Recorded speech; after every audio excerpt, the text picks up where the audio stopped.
Hi, everyone. Today we're gonna do our presentation on the company Boeing. My name is Brenda Ruiz.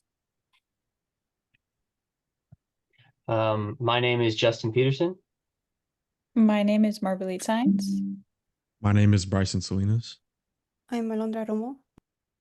I'm Itzel Sanchez. And I'm Daniela Romo.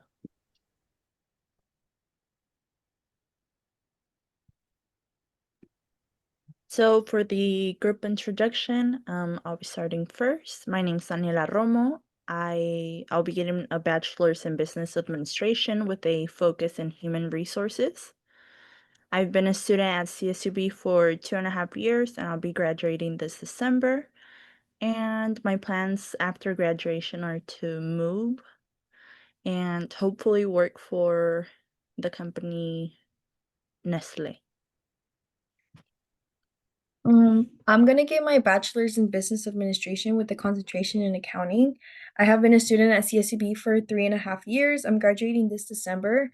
Something that I did on campus was I was part of VITA, and plans after my graduation are to pursue my master's in business administration. And my major is business administration with a concentration in marketing. And this is my 4th year at CSUB, and I will be graduating this fall as well. And my plans after graduation is to work at a marketing agency. My name is Itzel Sanchez. I'm going to be getting a bachelor's in business administration with a concentration in healthcare management. I've been a student at CSUB for 2 years and I'm graduating this December. And my plans after graduation are to continue working at NEPD and become a client coordinator. Yeah, I'm Justin Peterson. I'm getting a Bachelor's of Science in Physics with a minor in Applied Mathematics. I've been a student at CSUB for about 5 years. And my plans after graduation, I'm just looking to get a job, preferably at a lab. My name is Marguerite Science. I'm a business administration and my concentration is accounting. This is my 4th year. I'm graduating in the spring. And pretty much my plans after high school, I'm not sure if I want to continue my education, but I'm in hopes of finding a job at pretty much any accounting firm or any job, really. My name is Bryson. I've been at CCB for 3.5 years. I'm going to be graduating this December with a bachelor's of business administration with a concentration in finance. And after I graduate, I just kind of want to work on getting my MBA.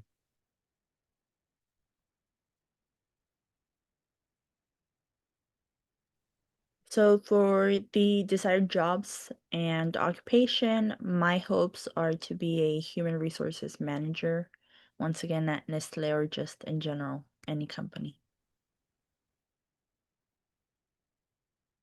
My name is Brenda Ruiz, and I want to be a business owner. And my desired job is a marketing specialist. My desired job is to become an adult date program director. My desired job is to be a lab technician.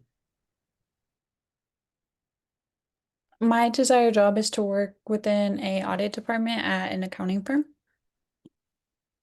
My desired job is just to go into wealth management.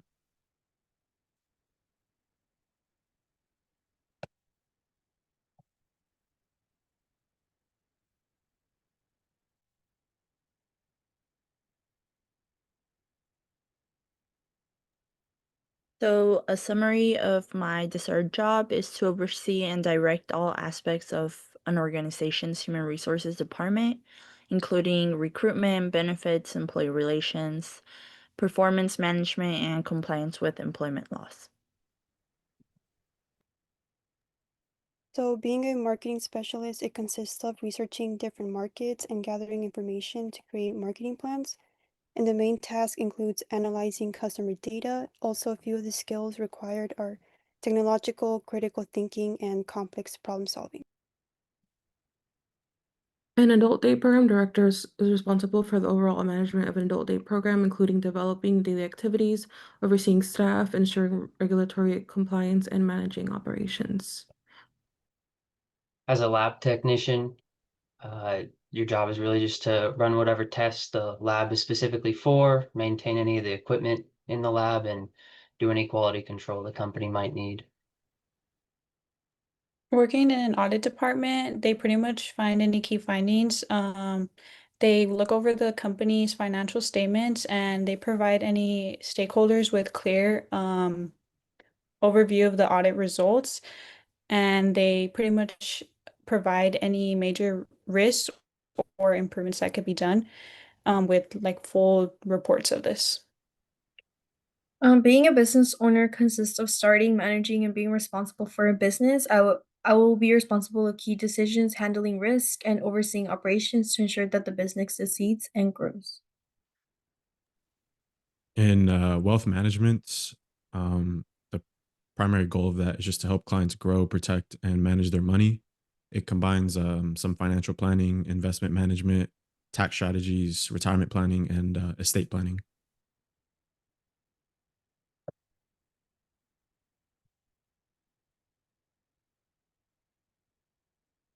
So these are the results of the Big Five personality trait. So for me, I scored low in extroversion and pretty much said that I enjoy being in smaller groups and to myself, which I completely agree with. And I'm not afraid to speak my mind when it comes to certain topics, even if it's not the most popular opinion to others. So for me, I agreed with the results, and for the most part, I felt like they described me accurately. Um, I felt like overall the results helped me recognize my strengths and help me understand and be open to new ideas. I agree with the results. Obviously not all of them. I definitely do agree that I am more of an extrovert than an introvert, but I do think I have more emotional stability than my results showed. And I also agree with my results, which show that I have empathy for others and I'm motivated to achieve my career goals. I also agreed with my results. It showed that I had high intellect and imagination, and it also scored high on agreeableness because typically I'm very kind and empathetic. I also agreed with my results, except for the part where it kind of said I was more extroverted, but I think I'm more introverted. Yeah, I also agreed. I had a similar experience to Bryson where my results said that I was more extroverted than I thought I was, so I guess I learned something new.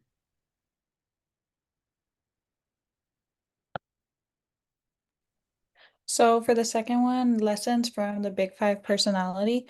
So for me, I had said that something I learned about myself is that I'm characterized as a hardworking individual that is very well organized. And I would agree with this because I do tend to try my best to keep everything organized, and it just helps me reach goals and finish tasks like pretty much easier and quicker.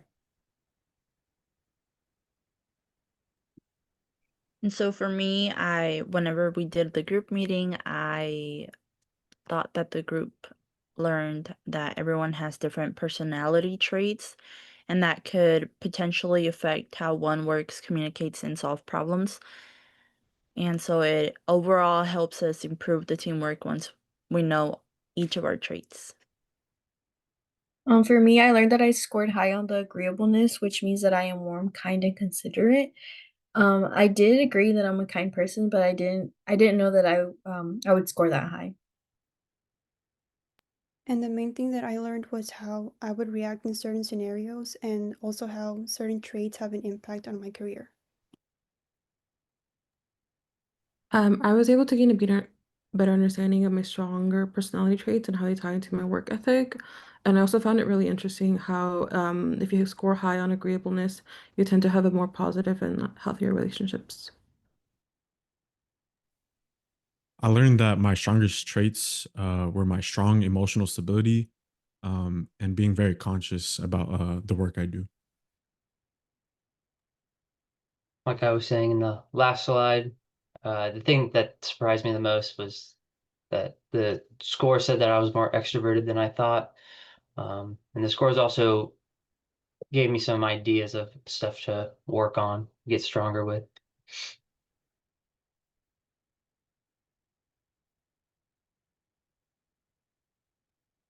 So for the basic personality types and occupations, my results are enterprising, realistic, and social. And I thought that it could only mean that I enjoy leading, organizing, and working with people to take practical action and reach goals. I feel like it fits the traits that includes human resources and business administration jobs, which is what I'm studying, and it makes it cool to see how the results show that. I scored higher on realistic, enterprising, and social. I think this is pretty accurate because I've always loved to socialize with people and get to know new people every day. I've always been interested in business too, so enterprising makes sense. For me, I scored high in enterprising and artistic. So it had said that I pretty much love anything within the business realm, and that's pretty much true since I got into this when I was like little with little classes, and it's kept me pretty much entertained this whole time until college. And as a side hustle, I do paint, so pretty much I would agree with this 100%. And my results showed that my top interests were enterprising, artistic, and conventional. For me, my results showed that my top three interests were enterprising, investigative, and conventional, which I felt were very accurate as I'm very involved with finance. My results showed that my top interests were artistic, social, and enterprising.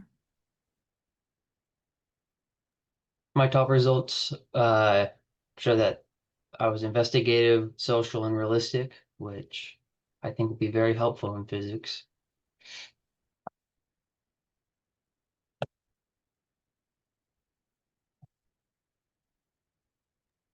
So from the group, I learned that it demonstrates the different personalities and how each fits a career, as well as helping with the understanding of what type of jobs is the one that most matches each of our interests.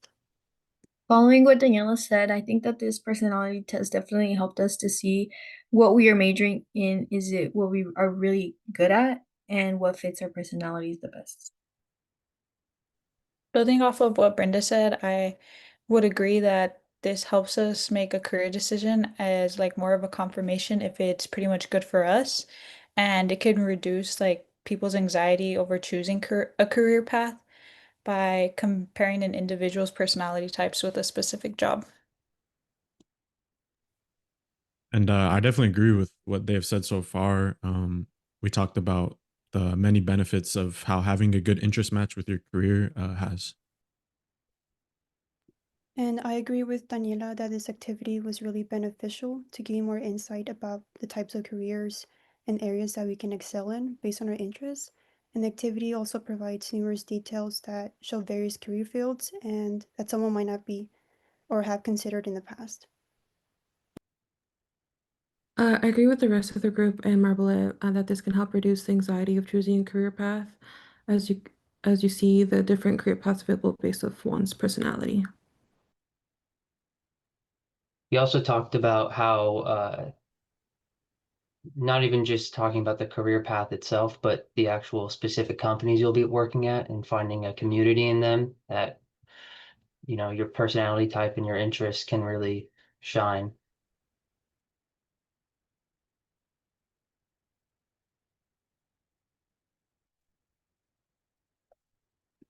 And so now we'll be starting with a little bit of Boeing's history. Boeing was founded in 1916 in Seattle by William Boeing. It was founded as Pacific Aero Products Co. and then later renamed Boeing Airplane Company.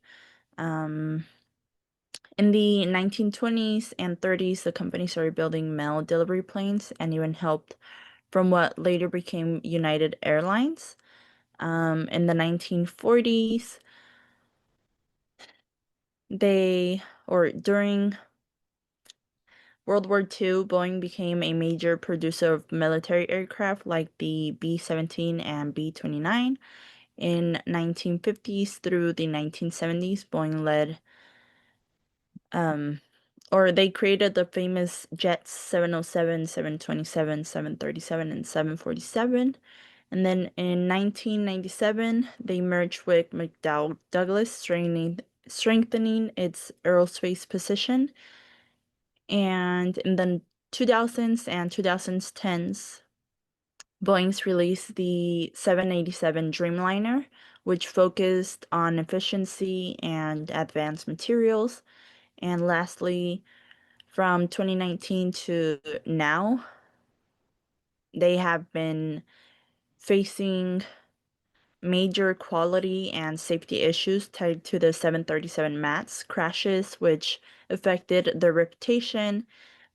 However, till today, they're still a major aerospace leader working on rebuilding trust and improving safety.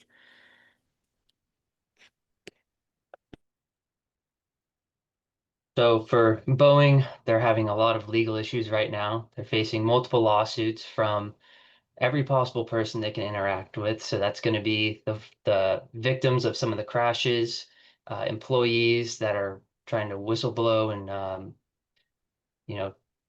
just bring these issues to light. The U.S. government and the FAA, Department of Transportation, are fining them, as well as the shareholders. They're also upset, and they are saying that Boeing lied to them about their quality assurance and safety. So the importance of this is Boeing's going to get fined a little bit. For Boeing, $3.1 million and whatever lawsuit settlement payouts they have to pay are really just a drop in the bucket for them. They are a near monopoly company. No other company can enter this space without a lot of subsidies from the government. So nothing's really going to happen to Boeing. The most that will happen is the erosion of trust in the product, specifically with commercial airliner companies. But a lot of the time, these companies are locked into whatever company or whatever manufacturer they go with. So that being either really Airbus or Boeing. So for the effects, like I was saying, the payouts are not really substantial for what Boeing makes and is paid by the US government. In the future, there might be a loss of business with the airliner companies, and it's really just a slap on the wrist from the US government with these $3.1 million fines.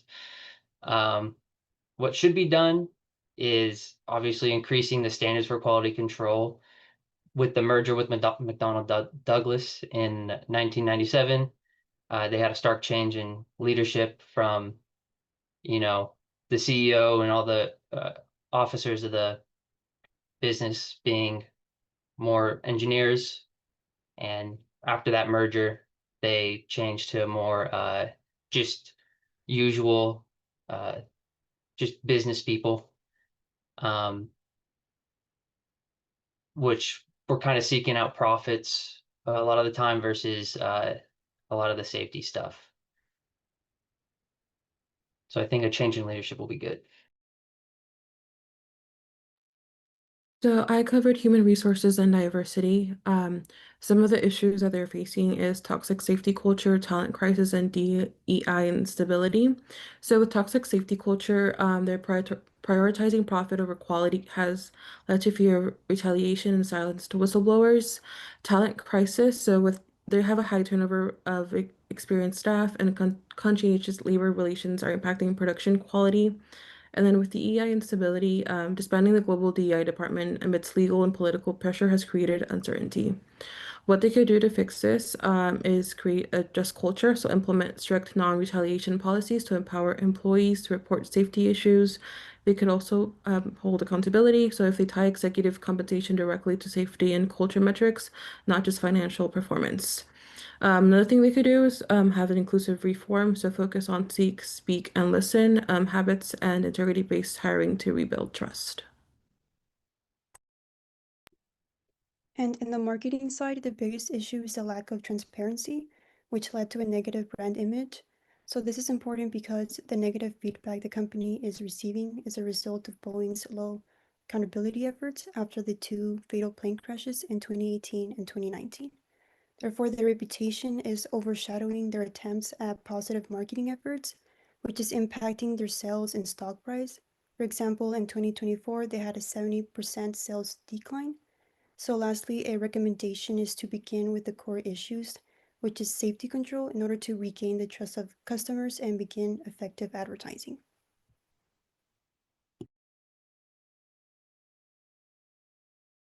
So I'll be covering management. So the issue at hand was pretty much management was terrible. So this was involving weak safety oversight, poor communication, and the pressure to cut costs. So this contributed to ongoing production and safety issues. So federal investigators had found that the leadership culture was prioritizing speed and costs over engineering safety within the company. So why is this important? Management sets the tone for culture, safety, and quality. I feel like this goes anywhere where you're at. So obviously they're pushing for more, pretty much to get the job done. They didn't care how, they just wanted it done. And poor decision making like this pretty much just increases the risk of safety failures. So pretty much their engineers could have gotten hurt, and they just felt that the need to stay silent when they felt pretty much ignored. And a strong management system is critical in an industry where trust and safety determine long-term success. I feel like this is just true because their customer base was gonna be going down in the future because of these little, they're not even little setbacks. They were pretty much pushing themselves back by not doing their job 100%. So how is this impacting Boeing? Delays in production and ongoing quality control failures. So because management was rushing production, it was enforcing strong safety checks. They started to pretty much push that, and they kept discovering more mistakes since they had kept this going on for so long. A loss in trust from airlines as well as customers, and increased FAA oversight and federal monitoring of factories. So since they got caught, they started looking over them to see if they're actually doing everything correctly. And then, as I said, lower employee morale. So pretty much their employees just felt the fear of speaking up. They didn't want to, or they just felt like they were being ignored if they did.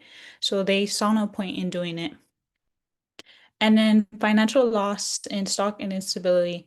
So because of the delays, cancellations, and the extra inspections, they had lost billions of dollars at the time, and the company's stock price was going up and down, and it wasn't really stable. So it was just hurting investors, and they didn't want to pretty much put their stock into them. If that. And some recommendations that I had for the company was to strengthen leadership accountability. So to tie bonuses to safety and quality rather than just speed, that they were just trying to push out as much as they could.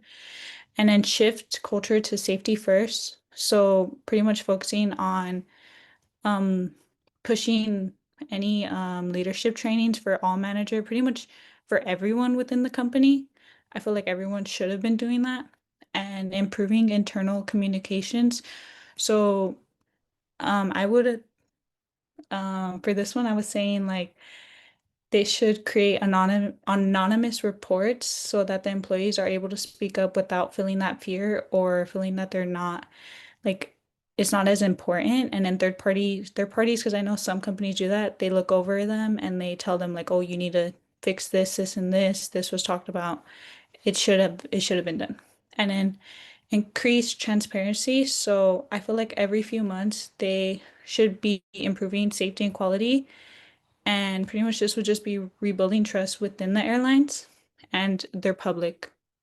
And add more technical experts to leadership teams. I feel like more engineers should have been put into leadership positions because they've been in that position where they're working on it. And I feel like that's just better for the company.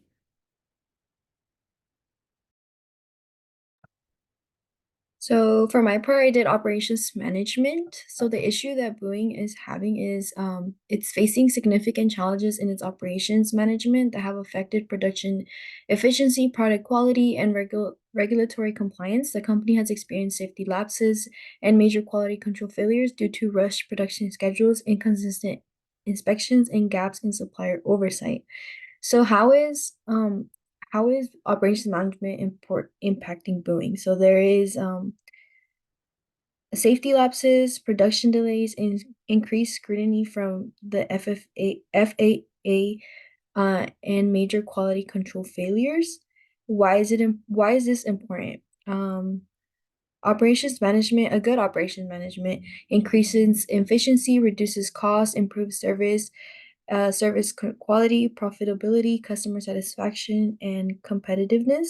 So some recommendations would be to enhance quality control, which means add inspections early in production and enforce strict supplier standards to prevent defects, stabilize production processes, adjust schedules and workflow to reduce delays and avoid rushing critical tasks, implement integrated information system, which means track defects, parts, and workflows in real time for faster detection and correction, increase transparency with regulators, which means maintain clear records and reporting to rebuild trust with the FAA.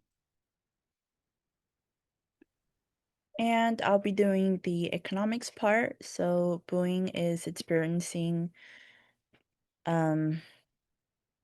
major financial loss and production delays, which would be the issue. They're struggling to cope with safety and quality control crisis, which once again is costing them to lose billions of dollars. It's important because it affects long-term profitability,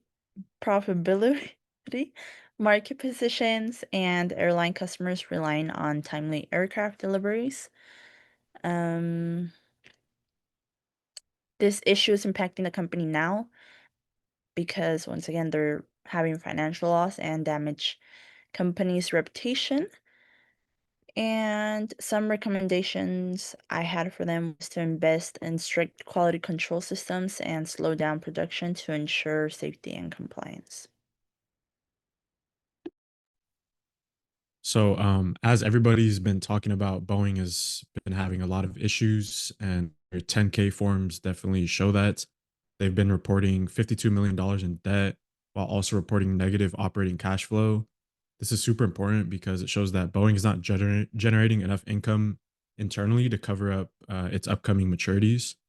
The impact of this is that if they can't cover the liabilities, their balance sheet will be further damaged, and it'll cause a lot of investor distrust and cause their stock price to become even more unstable than it already is. My recommendation is that they need to restore their production quality, along with all the safety and all the other problems that they've been having. And then once they figure all that out, to increase their production outputs. And then in the short term, they need to divest non-core assets to lower their leverage and cover the liabilities, which will help lower their interest costs.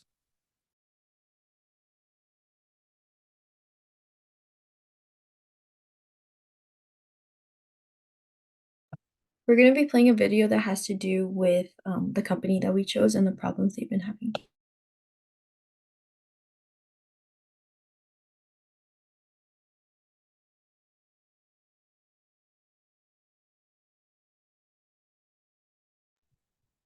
Can you guys hear it?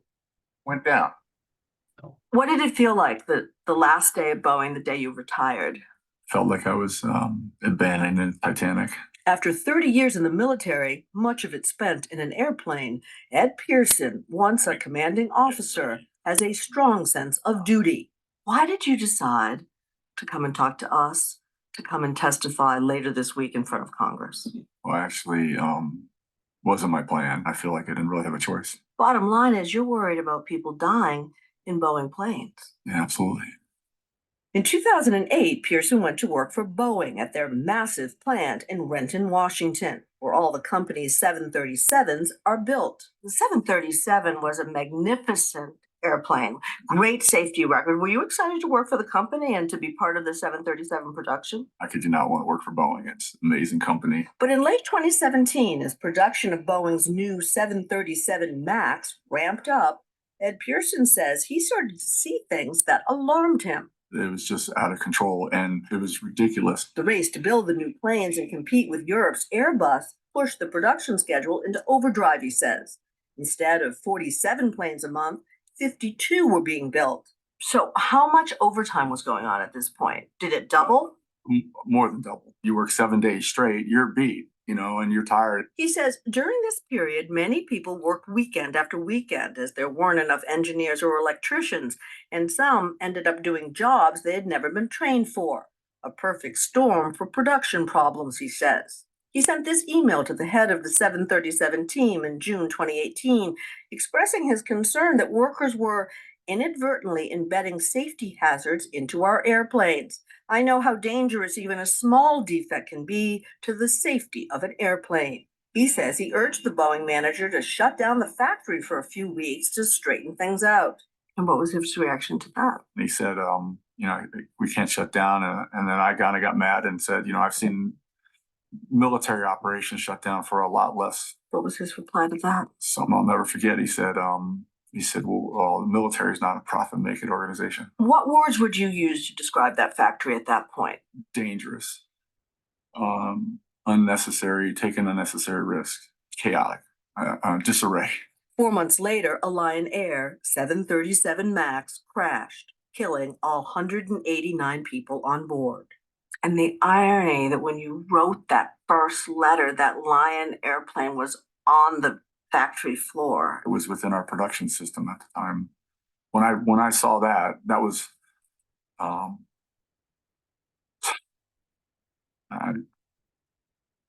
really can't say. I mean, I don't know how to describe. I cried a lot. Did you? Yeah.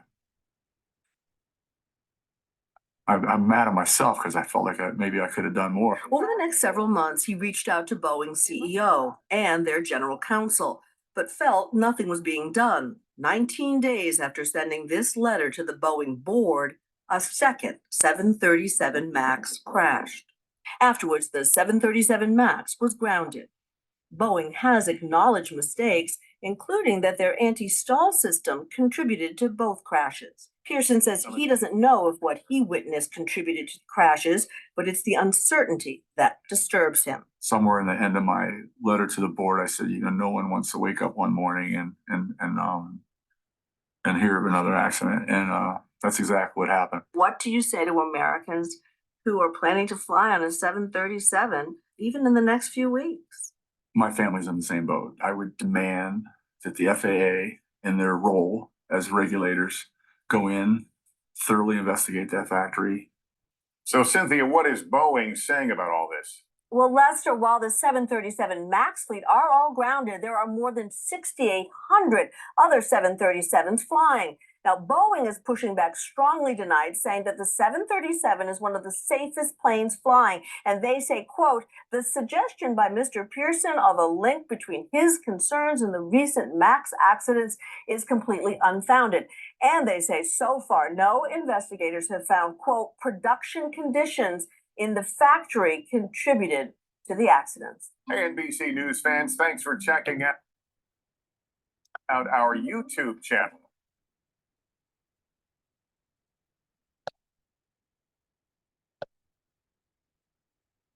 And then these are just our survey codes. Thank you.